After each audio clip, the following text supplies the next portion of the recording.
Once upon a time, there was a young man who worked in a factory.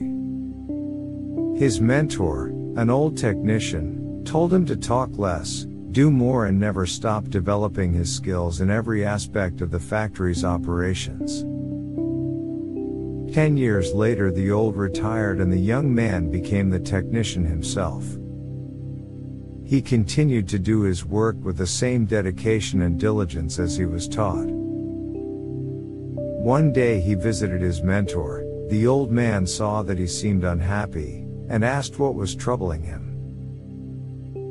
The young man sighed and poured his heart out. "I have been following your instructions exactly all these years. No matter what I work on, I keep quiet and focus on the job.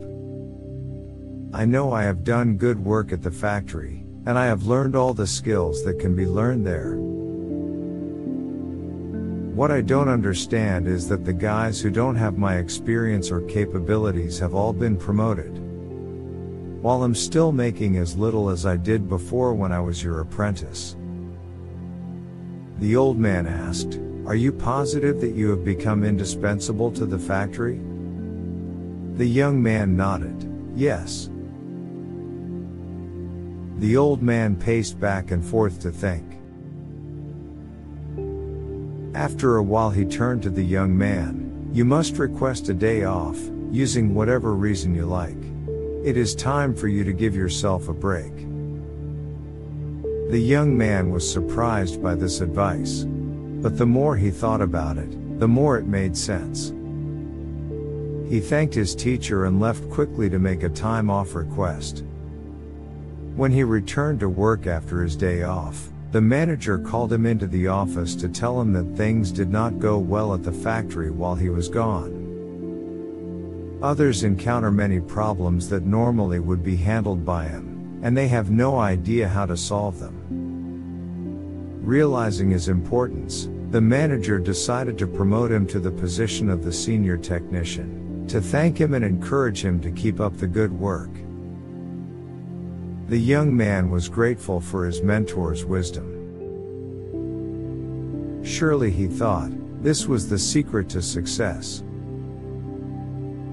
From that point on, whenever the young man felt like he deserved more than what he was getting, he would take a day off, and when he comes back the next day, the situation will improve to his satisfaction. This pattern continued for months. One day, the young man found that he was blocked from going into the factory. Much to his shock, he found out that his employment was terminated. He could not believe it. Not knowing what else to do, he went back to his mentor to try to figure out how things had gone so wrong. "Why did I lose my job?" he asked with wounded pride. "Did I not do everything as you instructed?" "Actually, you did not, because you heard only half the lesson." Saying that, the old man shook his head. "You understood right away that no one pays any attention to a light bulb that is always on. It is only when it goes off that people suddenly take notice and realize they have been taking it for granted. You were so eager to apply these understanding that you left before hearing the second half." Second half? It began to dawn on the young man that perhaps he made a big mistake. What was the second half? The mentor spoke slowly to make his point. The second half, more important than the first, is the realization that if a light bulb goes off frequently, sooner or later it will be replaced with one that is more reliable. Who want a light bulb that no one can count on to provide illumination? Takeaway from the story is: in your life, do you have friends and family members you take for granted? They are always there for you. What happens if one day they are no longer there?